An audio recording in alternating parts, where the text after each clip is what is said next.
हे बघा, फक्त मीच नाही पण भारतीय जनता पक्षाचे सर्व कार्यकर्त्यांसाठी एक मूळ मंत्र आहे जो तुम्ही इकडे वाचू शकता. राष्ट्र प्रथम, पक्ष द्वितीय आणि शेवटी स्वतः.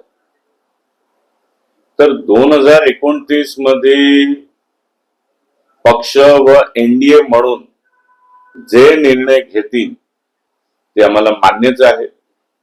दुसरं तुम्ही सांगितलं की 2024 मध्ये मी दावा केला होता, हे चुकीचं आहे.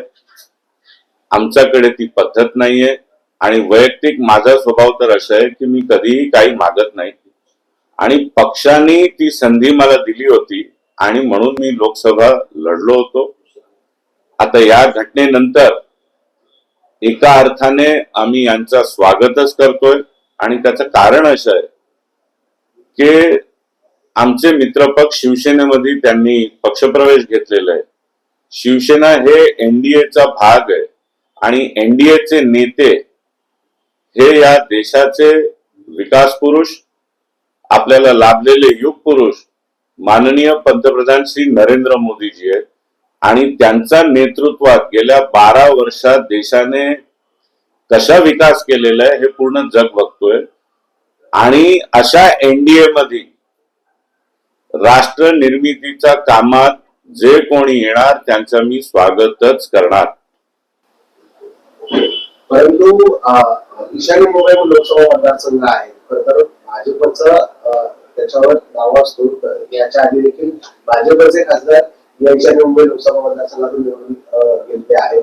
परंतु जेव्हा आता शिवसेना आणि भाजप सर्व महायुतीमध्ये आहेत, भविष्यात जर जागा वाटपाचा विचार केला जाईल तर मग ही जी सीट आहे, आता सध्या शिवसेनेने आतापासूनच या ईशान्य मुंबई लोकसभा मतदारसंघावर दावा केलेला आहे. हे बघा, आमच्या पक्षात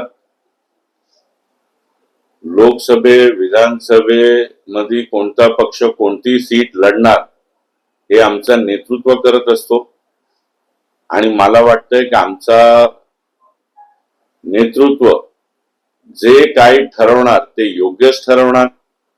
त्याच्यात आमची कधी हट्ट नसते, कधी काही मागणी नसते आणि आमचे केंद्राचे पार्लमेंटरी बोर्ड, राज्याचे मुख्यमंत्री व आमचे अध्यक्ष हे मित्र पक्षाबरोबर बसून सर्व वाटाघाटी करतात, सर्व सीटा ठरवतात आणि जे काय निर्णय होतो त्याचा आम्ही नेहमी, तुम्ही इतिहास काढला तर स्वागतच करतो आणि पुढेही करणार.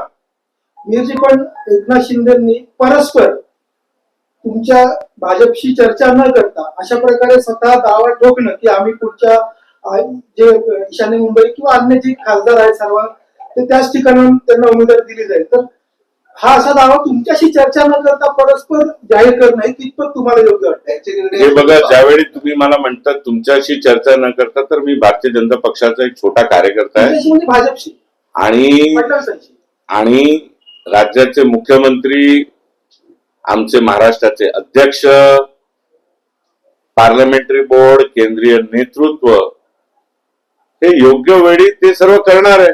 त्याच्यात आमचा काही रोल नाहीये, ना आमचा काही हट्ट आहे, ना आमची काही मागणी आहे. आणि जसं मी पहिल्यांदा सांगितलं की जे कोणी एनडीए मध्ये येत आहेत त्यांचा एका कार्यकर्ता म्हणून मी स्वागतच करतोय, कारण मी या दृष्टीने बघतोय की मोदीजी राष्ट्र निर्मितीच्या कार्यात आहेत आणि राष्ट्र निर्मितीच्या कार्यामध्ये जे कोणी जोडणार पुढेही त्यांचा आम्ही स्वागतच करणार. आणि मी मिहीर कोटेचा म्हणून माझा लोकसभाच्या दावाचा काय होणार याचा काडीचा महत्व नाहीये. मी हे स्वतः म्हणतो, माझ्यासाठी आमच्या पक्षाचा जो मूळ मंत्र आहे, जे संस्कार आम्हाला भेटले, राष्ट्र प्रथम, आणि नेहमी ते राष्ट्र प्रथमच राहणार आहे. दावा करण्यापूर्वी एकनाथ शिंदेंनी मुख्यमंत्री फडणवीसांशी चर्चा करणं आवश्यक होतं. हे बघा, उपमुख्यमंत्री साहेबांनी मुख्यमंत्री साहेबांची काय चर्चा केली की नाही केली हे मला तर कोणी सांगणार नाही, म्हणून त्यावरती भाष्य करणं योग्य नाहीये. जेवढं मला कळतं, जेवढं माझं या 35 वर्षाचा राजकीय अनुभव आहे, निश्चितच राज्याचे मुख्यमंत्री आमचे महाराष्ट्र भारतीय जनता पक्षाचे अध्यक्ष व केंद्रीय नेतृत्वांबरोबर सर्व चर्चा करूनच हे झाला असेल, आणि झाला नसेल तरीही वैयक्तिक मी याचं स्वागतच करतो. कारण मूळ हेतू हे पार्लमेंटमध्ये एनडीएची ताकद वाढवण्याचा आहे, जेणेकरून राष्ट्र निर्मितीच्या कार्यात आणखी वेग भेटा. तर तुमच्या ऐवजी संजय पाटलांना उमेदवार दिली तर तुझी स्वागत करावी. 100% माझा पक्ष जो निर्णय देणार.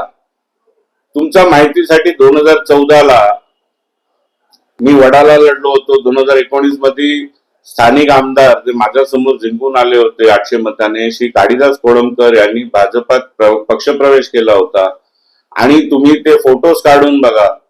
त्या कार्यक्रमात I think Mumbai cricket association मध्ये झाला होता पक्षप्रवेश. मी पहिल्या रांगेत बसलो होतो, सर्व कार्यकर्त्यांना घेऊन बसलो होतो त्यांचं स्वागत करण्यासाठी.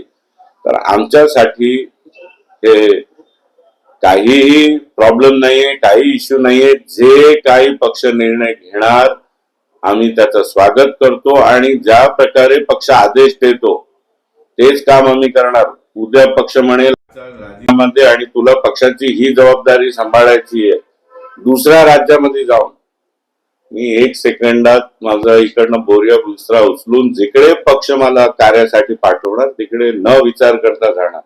35 वर्ष आम्ही या पक्षात याच उद्देशाने काढले. पक्षाने दिलेलं काम हे सर्वोपरी. सर, आता जी आकडेवारी बाहेर पडलेली आहे त्या आकडेवारीनुसार ईशान्य मुंबईचे जे खासदार आहेत संजय पाटील यांनी त्यांना मिळालेल्या एकूण निधीपैकी फक्त 15 लाख रुपये आतापर्यंत खर्च केलेले आहेत. याकडे तुम्ही नाही, मला माहित नाहीये त्यांना विकास निधी किती भेटली आणि त्यापैकी त्यांनी किती खर्च केलं. तर यावर भाष्य करणं योग्य नाही.